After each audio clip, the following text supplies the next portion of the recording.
Students, आज का task देखते हैं।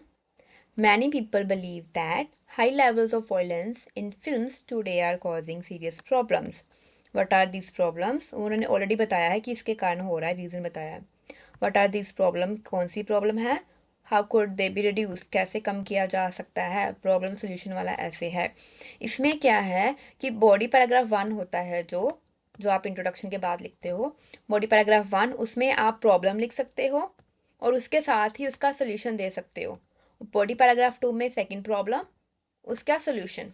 अगर आपको ये नहीं करना तो आप बॉडी पैराग्राफ 1 में दोनों प्रॉब्लम बता दी, यानी कि मुझे यहाँ टाइप ही करने दो। बीपी 1 में दो प्रॉब्लम बता दी और बीपी 2 में दो सोल्यूशन। दोनों वे ही ठीक है। अगर आप एक पैराग्राफ में प्रॉब्लम सोल्यूशन, दूसरे में सेकंड प्रॉब्लम सोल्यूशन, वो भी ठीक है। या फिर ये कर रहे हो, वो भी ठीक है। उसको उसमें लिंकर कनेक्टर थोड़े डिफरेंट वे में यूज़ होंगे, मैं आपको बताती हूँ कि कैसे यूज़ होंगे। पहले इनका देखते हैं introduction. Watching movies is an indispensable source of entertainment. Watching को हम जीरेंट काउंट कर सकते हैं, एक स्ट्रक्चर है। अगर आपको 7 बैंड चाहिए तो 7 स्ट्रक्चर और 7 वोकैब यूज़ करिए। टोटल 25 स्ट्रक्चर्स होते हैं। ओके, ये आपका ठीक है। However, nowadays, a section of society assert that owing to escalating violence in the movies, generating a grave societal predicament. देखो, सी, आपने लिखा है सेक्शन, राइट? तो फिर यहाँ पे ऐसा आएगा, सिंगुलर है ना, तो ऐसे ही ऐसा लगता है। तो ओइंग टू, इस ये आप रीजन बता रहे हो कि इंक्रीज होने के कारण।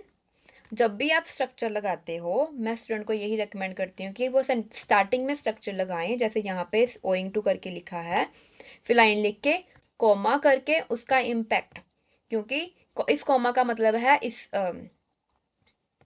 देयरफॉर। देयरफॉर पता ना आपको, इसमें रीजन बताया, उसके कारण क्या हो रहा है, उसका इम्पैक्ट सेकंड लाइन में बताएंगे। तो कॉमा करके क्या होएगा, आपको पता चलेगा कि आपका सेंटेंस कंप्लीट हो रहा है। तो यहाँ पे उन्होंने स्टार्टिंग में ओइंग टू लगाया है, बट सेंटेंस कंप्लीट नहीं किया। कैसे पता चल रहा है हमें सेंटेंस कंप्लीट नहीं किया? कॉमा कहाँ पे है? कॉमा के बाद लगाएंगे, वो कनेक्टेड होके नहीं आता। अगर आपने ये स्ट्रक्चर मिड में लगाना है, यानी कि आपने पहले इसका इम्पैक्ट बताया, फिर उसका आप रीजन बता रहे हो, तो आपका वो मिड में ओइंग टू आएगा। बट उसमें स्टूडेंट बहुत कंफ्यूज होते हैं, वो इनकम्प्लीट करने के चांसेस ज़्यादा होते हैं। तो जैसे यहाँ पे चलो आपने स्टार्टिंग में लगाया, सही है, बट इसको चेक करें कि क्या कंप्लीट है। वॉयलेंस इंक्रीज होने के कारण, comma, it is it is भी नहीं आएगा, wait. Society is facing grave, society is encountering grave predicaments, आप ऐसा कर सकते हो। मूवीज के बाद कॉमा, उसका impact, the society is encountering grave predicaments. Okay, although this trend is responsible for various hindrances in youngsters evaluation, okay, these obstacles can be mitigated by taking proactive measures. ठीक है, fine, correct. अपने problem का भी various वे, different ways में लिखा है। एक problem की जगह एक बार प्रिडिकामेंट्स लिख दिया है और एक बार हिंड्रेंसेस लिख दिया है, सही है। और सोल्यूशन कम कर, प्रॉब्लम को कम करने के लिए क्या कर सकते हो? आपने ऑब्स्टेकल्स भी वर्ड यूज़ किया है, सही है, आप वैरायटी यूज़ कर रहे हो वो कैप की।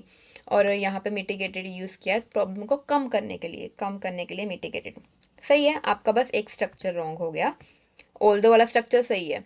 ओल्दो चाहे कि ये चीज़ हो रही है, बट नहीं लिखना, बट की जगह कॉमा आ गया, तो आपने एक स्ट्रक्चर सही यूज़ किया और एक रॉन्ग यूज़ किया। मैं आपको साइड में लिख देती हूँ, उसके अकॉर्डिंग आपको एंड में बैंड्स मिलेगा। ये सिलेक्ट नहीं हो रहा, रुको, सॉरी। ओके, ओल्दो करेक्ट यूज़ किया आपने, काफ़ी वो कैब यूज़ की, तो हम वो एंड में ही काउंट करेंगे। बट रॉन्ग क्या यूज़ किया? Owing to. राइट वाले रॉन्ग है, लेफ्ट वाले करेक्ट है। देखें हम body paragraph 1। Commencing with one of the most prominent hurdles due to, wait a second. Commencing with one of the most prominent hurdles due to this picture is behavioral changes such as aggressiveness among young people. Okay. Due to, ये भी एक वे है structure use करने का, जैसे owing to वैसे ही due to है, सही है। इन अदर वर्ड्स, अग्रेसिव हो रहे हैं। In other words, when teenagers watch these types of movies, they endeavour to imitate the furious actions. Endeavours होता है एफर्ट्स पुट करना। Okay, they put efforts, efforts उनका, ओके, शो एफर्ट्स या put efforts ऐसा कर सकते हो। इमिटेट द एक्शन को करने के लिए, कॉपी करने के लिए ऐसा करते हैं, fine. Resultantly they become not only prey of criminal activities but also sabotage their future. Okay, end up sabotaging their future ऐसा भी कर सकते हो। ठीक है, तो यहाँ पे आपका थर्ड स्ट्रक्चर यूज हो गया, यहाँ पे आपका फोर्थ स्ट्रक्चर यूज हो गया। To cite an example, researchers revealed that majority of unlawful activities are performed by a young population under influence of peace-like movies. Okay. अगर आपने रिसर्चर्स वगैरह का लिखना है तो मैं आपको कहूँगी कोई परसेंटेज वगैरह दो, अदरवाइज आप कोई पर्टिकुलर मूवी का नेम लेके बता सकते हो कि इस मूवी की वजह से ये नेगेटिव इम्पैक्ट पड़ा था, ऐसा कुछ करके, बट फिर भी अगर आप इसका परसेंटेज कर सकते थे। Another worth considering impediment is lack of interest in academic. Okay. Since वाला structure लगाया है, nice. Since violent movies usually allure youngsters, they show little interest in their studies. They spend plethora of precious hours for on watching movies आएगा. Therefore, instead of becoming an officer, doctor, instead of भी सही है, structure लगाया, देखते हैं सही कि नहीं। Instead of becoming an officer, doctor, engineer, they become. देखो, आप ऐसा क्यों, ये तो एग्जाम्पल में आ जाएगा ना ये profession. Instead of opting professional degree, या फिर instead of working towards a particular profession such as officer, doctor, engineer, ऐसा करोगे वो ज़्यादा सही है। Owing to this, an embarrassment is encountered by the parents. Okay, embarrassment, वैसे आई डोंट थिंक आपको एम्बेरसमेंट का कुछ लिखने की नीड थी। अगर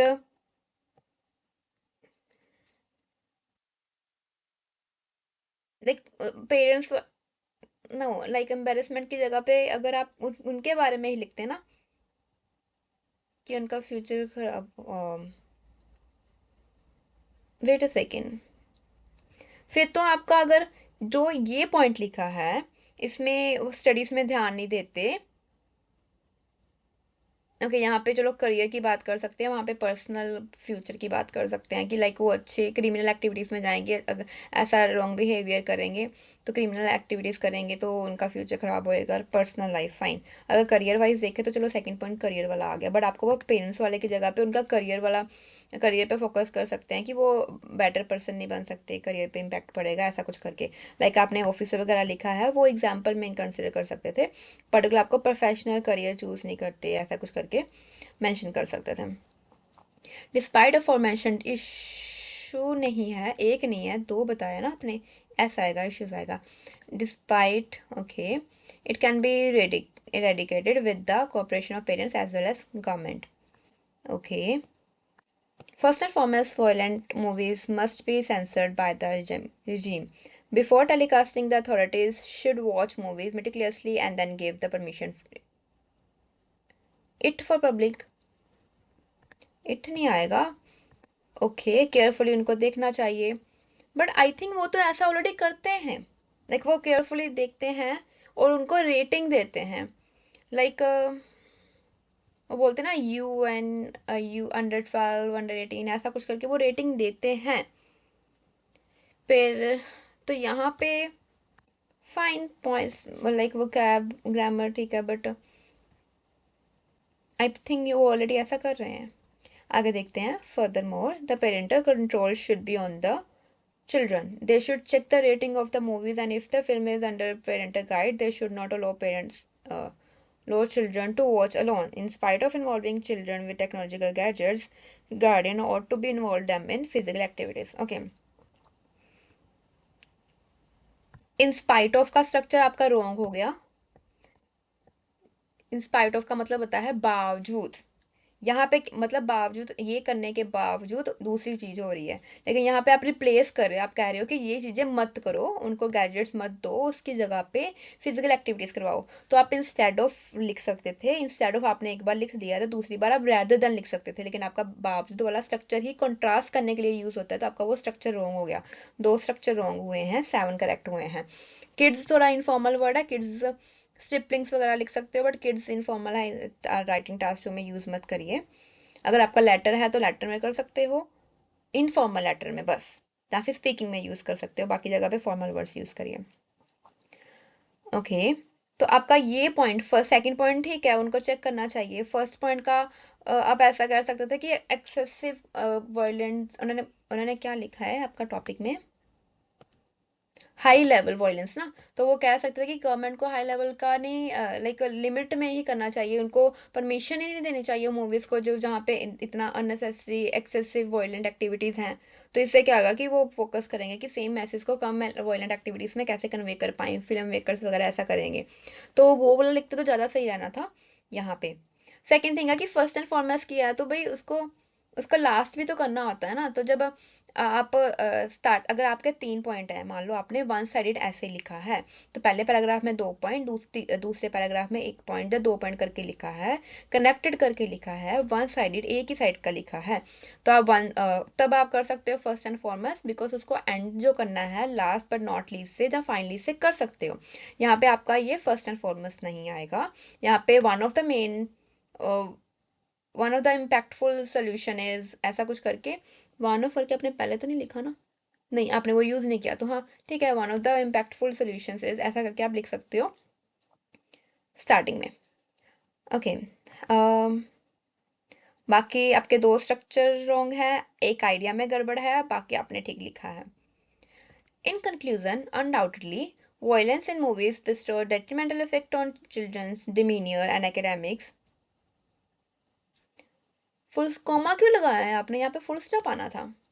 this hindrance can be revolve, hindrance का है रुकावट, यहाँ पे एक बार प्रॉब्लम लिखोगे that is fine, can be resolve provided that children and high authorities take stringent steps, fine. Provided that वाला स्ट्रक्चर भी लग गया, 8 एडवर्ब भी लग गया, वो भी ठीक है, बट वो स्ट्रक्चर में काउंट नहीं होगा।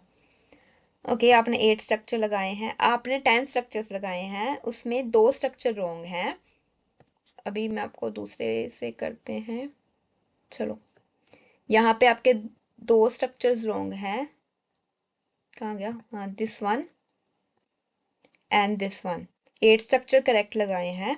टास्क रिस्पॉन्स में अगर आपका ऑर्गेनाइजेशन में देखें तो आपने सही वे में उसको एक्सप्लेन किया है, जस्टिफाई किया है। एक एक पॉइंट का टास्क रिस्पॉन्स में थोड़ा सा ये पॉइंट वीक लग रहा है, बाकी आपका ठीक है। और इस पॉइंट में वो एंड वाला लिखने की ज़रूरत नहीं थी, है ना, थोड़ा सा, अदरवाइज आपका टास्क रिस्पॉन्स सही है। अगर हम देखें ऑर्गेनाइजेशन, आपने जो ऑर्गेनाइज किया है, लिंकर कनेक्टर यूज़ किया है, उसमें बस एक ही कनेक्टर ये रॉन्ग यूज़ हुआ है, अदरवाइज आपका सारा सही है। नाइस। उसके बाद देखें structure wise grammatical range and accuracy, उसमें आपने 8 स्ट्रक्चर हमने पहले बोला कि यूज़ किया है, मैंने कहा था कि 7 स्ट्रक्चर और 7 वोकैब यूज़ करो, आपके 7 आ जाएंगे। तो आपके स्ट्रक्चर ग्रामेटिकल रेंज के पैरामीटर के अकॉर्डिंग आपके 7 बन रहे हैं, ठीक है, करेक्ट। अगर हम देखें वो कैप का, अगर फिर भी थोड़ी सी टाइट मार्किंग करूँ मैं आपकी, तो मुझे जो टास्क रिस्पॉन्स है उसमें मैं आपको 6.5 दे रही हूँ, सिर्फ टास्क रिस्पॉन्स में। ग्रामेटिकल रेंज एंड एक्यूरेसी में 7 दे रही हूँ।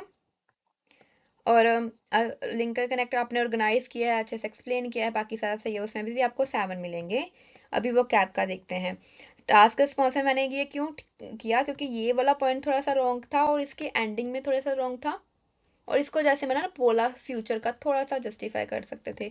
बाकी बाकी ठीक है, उसका कोई इशू नहीं है, बट फिर भी थोड़ी सी टाइम टाइट मार्किंग के लिए। अगर हम वोकैबलरी का देखें, वोकैबलरी के अकॉर्डिंग 1, इसको भी काउंट कर सकते हैं, 3, काफ़ी वर्ड्स यूज़ किए हैं आपने।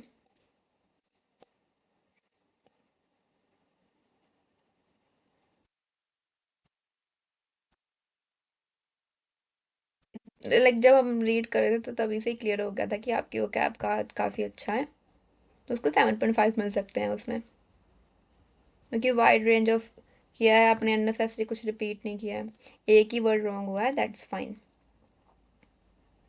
डेट्रीमेंटल, बिस्टो, डिमीनियर, स्ट्रिंजेंट, उसके अकॉर्डिंग आपको 7.5 हो सकते हैं। दैट मीन्स इसको अगर हम सॉरी इसको अगर हम टोटल करें, अरे क्या हो गया, इसको अगर हम टोटल करें, आपको पता है ना कि टास्क 1 और टास्क 2 दोनों के डिफरेंट बैंड होते हैं, कि जो टास्क 1 है उसका भी आपको आउट ऑफ 9 ही मिलेगा, और टास्क 2 है उसमें भी आपको आउट ऑफ 9 ही मिलेगा, दोनों के डिफरेंट बैंड डिस्क्रिप्टर होते हैं।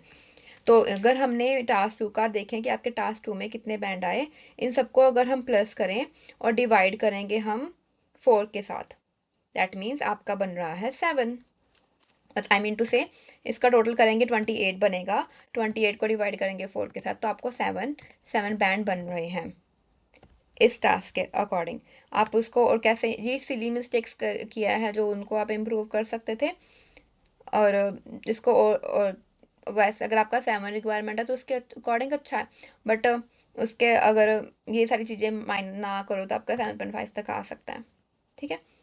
और कुछ कई बार जैसे ऐसा लगा ओइंग टू सिर्फ स्ट्रक्चर लगाने के लिए आपने ये लिख दिया, बट वो सेंस नहीं बन रही थी, तो उसको थोड़ा सा अवॉइड करें। बाकी आपने काफ़ी अच्छा लिखा है। या फाइन, कोई भी प्रॉब्लम हो आप मुझे मैसेज करके पूछ सकते हो, और आई होप सब सब आपको क्लियर हो गया हो कि क्या डाउट्स हैं, क्या मिस्टेक्स हैं। All the best, bye bye.